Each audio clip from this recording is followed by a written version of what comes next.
You clicked this video because some part of you knows you don't want to wake up one day and realize you lived the wrong life. Because that's what happens. Not all at once, but piece by piece. Through every silent compromise, every lie you tell to fit in, every truth you ignore just to stay safe. Until one day, you open your eyes and you can't recognize the person staring back. That's not fate. That's a pattern. And Nietzsche, he saw it coming. Because behind his rage, behind his bitterness, was one message. You'll either learn now or suffer later. And if you're watching this, there's still time. The first truth: you were never taught how to think, only how to obey. From the moment you're born, you're taught to conform. Raise your hand, sit still, memorize, repeat. Not once are you asked what you think. You're only taught what to think, and worse, you're rewarded for repeating it. Nietzsche believed this was the death of the individual spirit, because the crowd doesn't want you to think. It wants you to agree. And so, most people grow up mistaking obedience for intelligence. They become experts at mimicking success, following rules, doing what's expected, but they lose the ability to question. And when you lose that, you don't just lose your freedom, you lose yourself. Real thinking is dangerous. It threatens systems. But Nietzsche saw clearly. A life lived without independent thought isn't a life at all. It's just a performance in someone else's story. And by the time most people realize they never truly thought for themselves, they're already too deep in a life they didn't choose. The second truth: most people want comfort more than truth. If you show most people the truth, they won't thank you. They'll reject you. Because comfort is addictive. It's warm, familiar, and predictable. The truth, on the other hand, is often cold, ugly, and inconvenient. Nietzsche called this out in every era, the way people pretend to love truth, but really just want reassurance. They don't want to be awakened. They want to be coddled. And so they surround themselves with easy answers, feel-good slogans, and groupthink opinions. Not because they are evil, but because they're afraid. But the truth doesn't care if you're afraid. It doesn't soften itself for your feelings.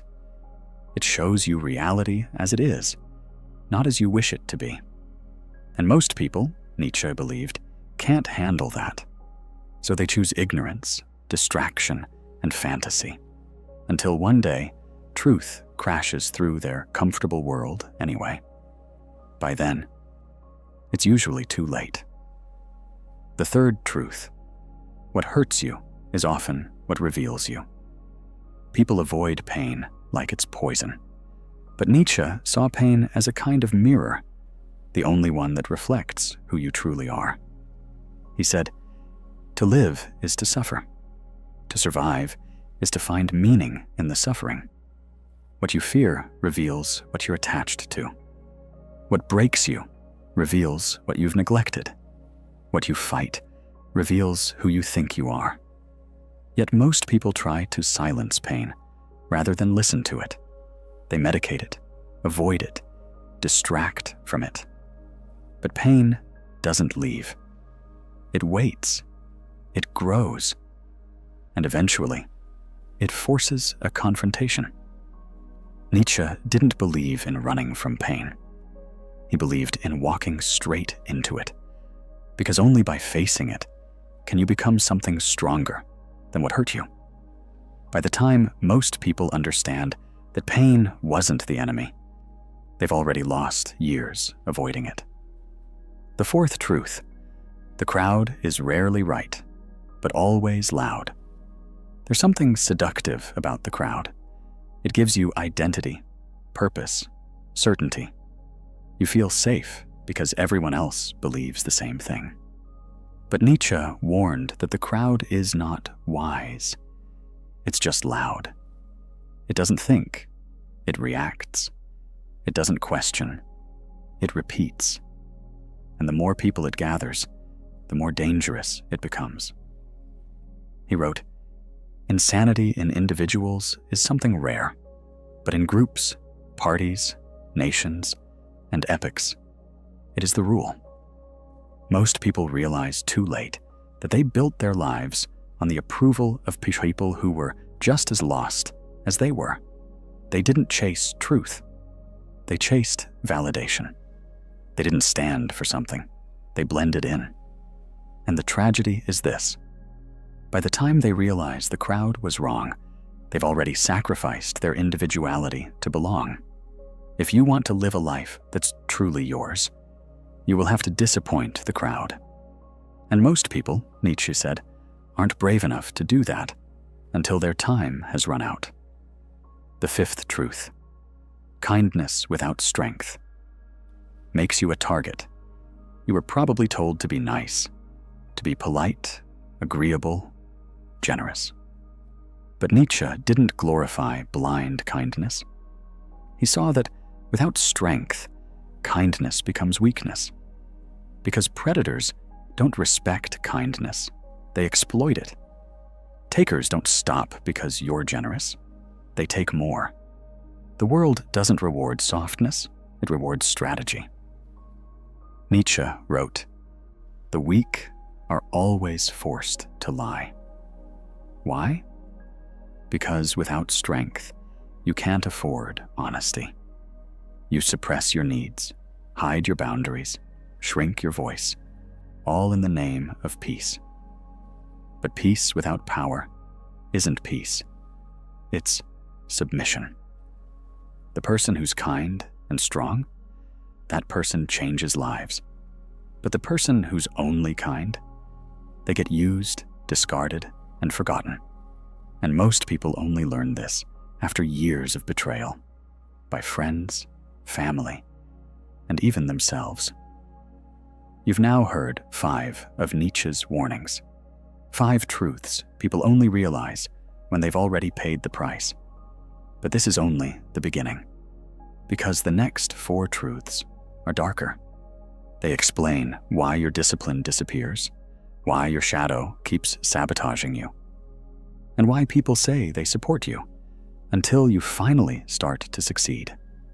It gets more personal, more uncomfortable, and far more real. If you think you're ready for that, let's go. The 6th truth: discipline isn't motivation, it's self-respect. Most people chase motivation like it's a magic key. They wait for the right mood, the perfect setup, the inspirational quote that'll push them forward.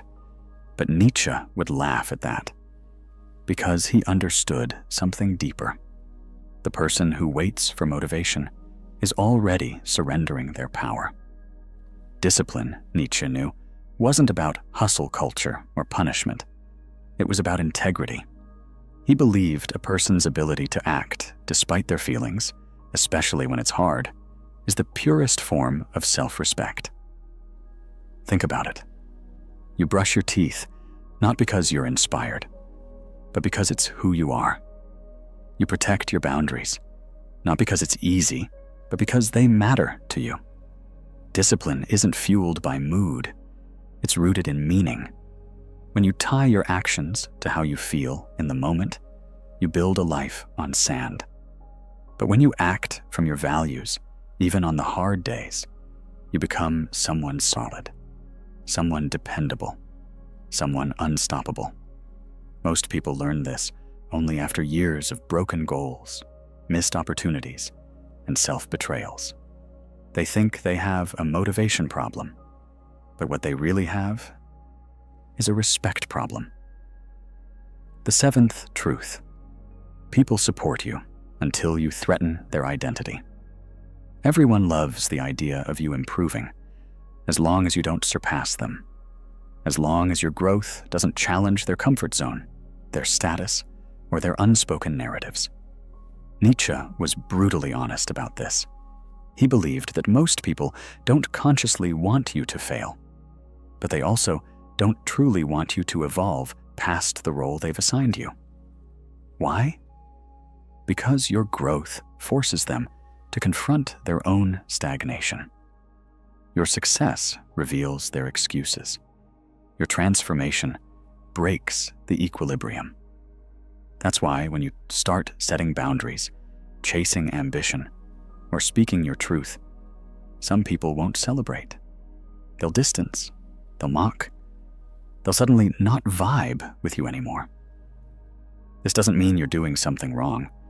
It means you've stopped shrinking for their comfort. Most people only realize this after losing relationships they thought were forever, but those relationships were built on the version of you that never changed. And that version is gone. The 8th truth. Your shadow will sabotage you if you ignore it. Everyone has a shadow, the hidden self, the parts of you were told not to show. Your anger, your shame, your jealousy, your selfishness. And Nietzsche, just like Jung later, understood that suppressing the shadow only makes it stronger. The more you reject a part of yourself, the more control it gains behind the scenes. It seeps into your decisions, your tone, your cravings. It whispers sabotaging thoughts when things are going well. It lashes out when you're finally close to peace. People think being good means being harmless. But Nietzsche saw that real strength comes from integrating the shadow, not hiding it. Because a person who knows their darkness doesn't get controlled by it. Imagine your shadow like a child locked in a basement. The longer it's ignored, the louder it screams, and the more damage it causes. But once it's seen, heard, understood, it stops being a monster. It becomes your ally. Most people don't learn this until they've destroyed something they loved and realize too late that it wasn't life that betrayed them. It was the unacknowledged parts of themselves they refused to face. The 9th truth. You can't think clearly if you're always pleasing everyone. One of the most seductive traps in life is people-pleasing. It looks kind. It feels safe. But Nietzsche saw it for what it truly is: a mask. When you prioritize others' expectations over your own truth, you lose access to your clarity. You second-guess every word. You overanalyze every decision. You dilute your instincts. People-pleasing isn't generosity. It's fear in disguise. Fear of rejection. Fear of confrontation. Fear of being alone. But here's the tragedy. The more you please others, the less they see you. Nietzsche believed that to know oneself truly requires disappointing people, not out of cruelty, but out of necessity. Because your authentic life will always contradict someone else's vision of you. Most people don't realize this until they look around one day and wonder, why does no one actually know the real me? It's because you trained them to love your performance, not your truth. And by the time that truth finally demands to be seen, the people around you might not recognize it. Or worse, they might resent it. You've now heard 9 truths, and each one is like a quiet scream from your future self, warning you of what happens when you ignore them. But we're not done, because in the final 4 truths, we'll go even deeper. We'll talk about why you still feel empty even after doing everything right, why attention is replacing meaning, and how Nietzsche saw death, not as an end, but as a mirror. The final part will challenge you, not just to think, but to change. Let's dive in. The 10th. Truth. You can still feel empty after doing everything right. We're taught that if we check the boxes, get the degree, land the job, find the partner, stay out of trouble, then happiness will follow. But Nietzsche saw the hollowness behind these promises. He believed that doing everything right often leads people not to joy, but to quiet despair. Why? Because you can follow every rule society gives you and still end up living someone else's idea of a meaningful life. And when you finally get there, after years of sacrifice, you expect fulfillment. But what you find is a haunting question. Why don't I feel whole? Nietzsche warned that this kind of existential emptiness comes from mistaking structure for substance, from replacing inner truth with outer validation, from obeying expectations instead of exploring desire. Most people realize this too late, when their life is already built, when there's too much to undo. And they either numb the ache or start over. But there's another way. You stop asking, "What should I do?" and start asking, "What's mine to do?" That's the path out of the void. Not more effort, not more success, but more truth. The 11th truth: meaning is rare, and attention is a poor substitute. We live in a world addicted to being seen. Likes, views, shares. It feels like meaning. But Nietzsche would say, that's not connection. It's performance. Attention is cheap. Meaning is sacred. And one of the biggest mistakes people make is chasing the former while starving for the latter. Why do people do it? Because it's faster. It's visible. It gives feedback, but it's hollow. And when the spotlight fades, as it always does, what's left? Nietzsche believed that meaning doesn't come from how many people see you. It comes from what you see when you're alone, from doing work that aligns with your essence, from speaking words that matter, even if they echo in silence. Most people don't understand this until they've gotten attention and still feel unknown, until they've been praised and still feel unseen. By the time they learn this, they've built a persona they can't live without and lost a self they barely knew. The 12th truth: death doesn't steal, it clarifies. We think of death as a thief. It takes time. It takes people. It interrupts plans. But Nietzsche didn't fear death. He saw it as a clarifying force. Because when you remember you will die, you remember what matters. He asked, if you had to live this exact life over and over again for eternity, would you? Most couldn't say yes. And that's the point. Death, Nietzsche taught, is not the enemy. It's the mirror. It strips away the noise, the excuses, the delay. It asks, are you spending your time or wasting it? Are you loving deeply or performing affection? Are you living or just continuing? Most people only wake up to these questions when they've lost someone, when they've faced a diagnosis, when time shows up, not as infinite, but as a closing door. And by then, the life unlived starts to haunt more than death itself. The 13th truth: your freedom will cost you everything that was fake. This is Nietzsche's final and perhaps most brutal truth. He believed that to become truly free, not just externally, but psychologically, you have to destroy every illusion that kept you safe. Your false friendships, your coping mechanisms, your titles, your need to be liked. Freedom, he said, is not given. It's taken. And the price? Everything that's not real. Because real freedom is terrifying. It's standing alone in your truth. It's saying no when it costs you approval. It's not needing to belong, because you've finally found belonging within yourself. Most people flirt with freedom. They dip their toes in it. But when the shedding starts, when the fake starts to fall away, they panic. Because the familiar, even if it's false, feels safer than the unknown. But Nietzsche believed, until you lose what isn't truly yours, you'll never discover what is.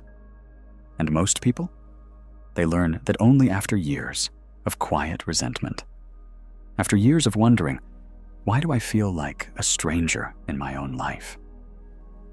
You've just heard 13 of the most painful and liberating truths people learn too late in life. And Nietzsche didn't share these truths to shame or scare you. He shared them to awaken you. Because every one of these truths is a fork in the road. Ignore them, and you drift. Live them, and you begin. And maybe you're not ready to change everything yet. That's okay. Awareness always comes before action. But if even one of these truths shook something loose in you, don't let it fade. Comment below. Which one hit you the hardest? Which one are you still resisting?